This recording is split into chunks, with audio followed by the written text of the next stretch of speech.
बिस्मिल्लाहिर्रहमानिर्रहीम। जैसा कि पिछली वीडियो में आपको फैक्टराइजेशन के हवाले से एक सवाल करके दिखाया गया था। अब फैक्टराइजेशन ही है, वही मिडिल टर्म ब्रेकिंग है, लेकिन इसमें थोड़ा सा डिफरेंस है पिछले सवाल में और इस सवाल में।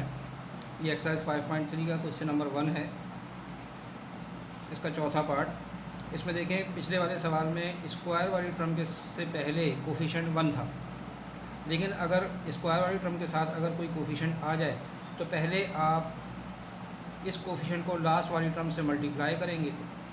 लास्ट वाली टर्म से मल्टीप्लाई किया तो 12 3 36। तो आपने 36 के ऐसे फैक्टर्स बनाने हैं जिनको प्लस करने पर 13 आ जाए। तो हम जानते हैं कि 9 4 क्या होता है 36, 9 4 36, और अगर हम 9 में 4 को ऐड कर दें तो ये 13 आ जाएगा।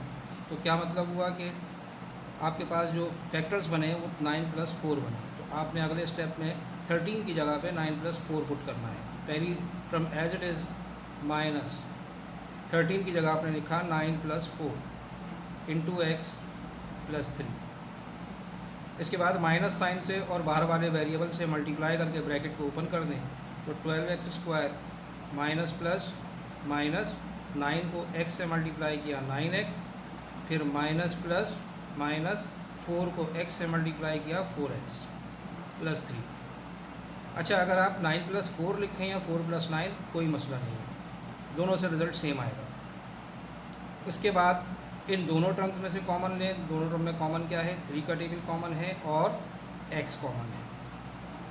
फिर कॉमन लेने के बाद जब 12x² को 3x से डिवाइड करेंगे तो 12 से 3 डिवाइड होगा तो 4 आएगा, x² से x डिवाइड होगा तो 1x बच जाएगा। फिर माइनस, फिर 9x को 3x से डिवाइड करें तो x से तो x पूरा कैंसिल हो जाएगा, जबकि 9 3 से डिवाइड होगा तो 3 बच जाएगा।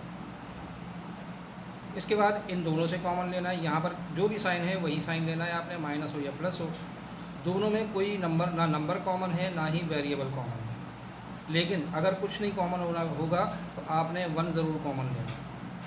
ये मिडिल टर्म ब्रेकिंग में करना पड़ता है कि आपने कॉमन ज़रूर लेना है। उसके बाद बनाई ब्रैकेट, फिर 4x को -1 से डिवाइड करेंगे तो माइनस माइनस क्या होगा प्लस, और 4x से 1 डिवाइड होगा तो 4x आ जाएगा, और माइनस प्लस माइनस 3 को 1 से डिवाइड करेंगे तो 3 आ जाएगा। देखें ये ब्रैकेट सेम आ गई, इसका सेम आना ज़रूरी है। अगले स्टेप में आपके पास एक ब्रैकेट 4x - 3 की कॉमन आ जाएगी और दूसरी ब्रैकेट 3x - 1 की आ जाएगी। तो ये आपके गिवन एक्सप्रेशन के फैक्टर्स बन गए।